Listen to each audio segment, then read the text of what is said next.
வணக்கம். இன்னைக்கு வீடியோவில் நம்ம இட்லி சாம்பார் எப்படி செய்கிறதுன்னு பார்க்க போகிறோம். இட்லி, தோசை, பொங்கல் எல்லாத்துக்குமே ரொம்ப சூப்பராக இருக்கக்கூடிய இட்லி சாம்பார் எப்படி வைக்கிறதுன்னு வாங்க இந்த வீடியோவில் பார்க்கலாம்.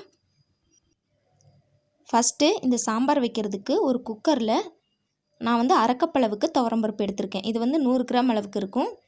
இதை குக்கரில் சேர்த்துக்கலாங்க. இதை தண்ணி ஊற்றி 2-3 தடவை நல்லா வாஷ் பண்ணிக்கோங்க. இந்த இட்லி சாம்பார் ரேஷன் கடையில் கொடுக்குற பருப்பில் வச்சிங்கன்னா ரொம்பவே டேஸ்ட்டாக இருக்குங்க. இந்த மாதிரி பருப்பை நல்லா வாஷ் பண்ணதுக்கப்புறமா இது கூட நம்ம எந்த கப்பில் பருப்பு எடுத்தோமோ அதே கப்பில் 5 கப் அளவுக்கு தண்ணி சேர்த்துக்கிறோம். இது கூட ஒரு 4-5 பல் பூண்டு, 2-3 பச்சை மிளகாயை இந்த மாதிரி நீளவாக்கில் கட் பண்ணி அதையும் சேர்த்துக்கிறேன். அதுக்கப்புறம் மீடியம் சைஸ் தக்காளி 3 தக்காளியை கட் பண்ணி வச்சுருக்கேன், அதை சேர்த்துக்கிறேங்க. நான் இதில் புளி சேர்க்க போகிறதில்ல, அதனால் 3 தக்காளி சேர்த்துக்கிறேன். நீங்கள் புளி சேர்க்குற மாதிரி இருந்தால் தக்காளியோட அளவை குறைச்சிக்கோங்க. அதுக்கப்புறம் ஒரு உருளைக்கிழங்கு நல்லா தோல் நீக்கிட்டு இந்த மாதிரி கட் பண்ணி அதையும் சேர்த்துக்கிறேங்க. இந்த மாதிரி உருளைக்கிழங்கு சேர்க்குறதுனால சாம்பார் பார்த்திங்கன்னா நல்லா திக்காக டேஸ்ட்டாக வருங்க. உருளைக்கிழங்கு வேணாம் அப்படின்னா பூசணிக்காய் கூட சேர்த்துக்கலாங்க.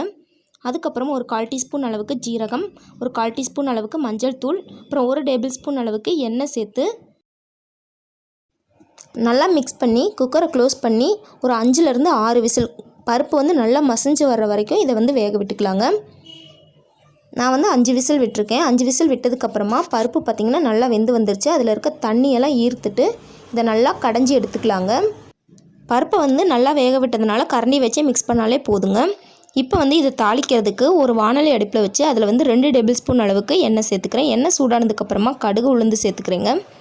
கடுகு நல்லா பொரிஞ்சதுக்கப்புறமா அது கூட ஒரு கொத்து கருவேப்பிலையை சேர்த்துக்கிறேங்க. இது கூட ஒரு 10-12 சின்ன வெங்காயத்தை சேர்த்துக்கிறேங்க. அதுக்கப்புறம் 2-3 வரமிளகாயை சேர்த்து இந்த வெங்காயம் நல்லா வதங்குற வரைக்கும் மிக்ஸ் பண்ணி விட்டுக்கலாம்.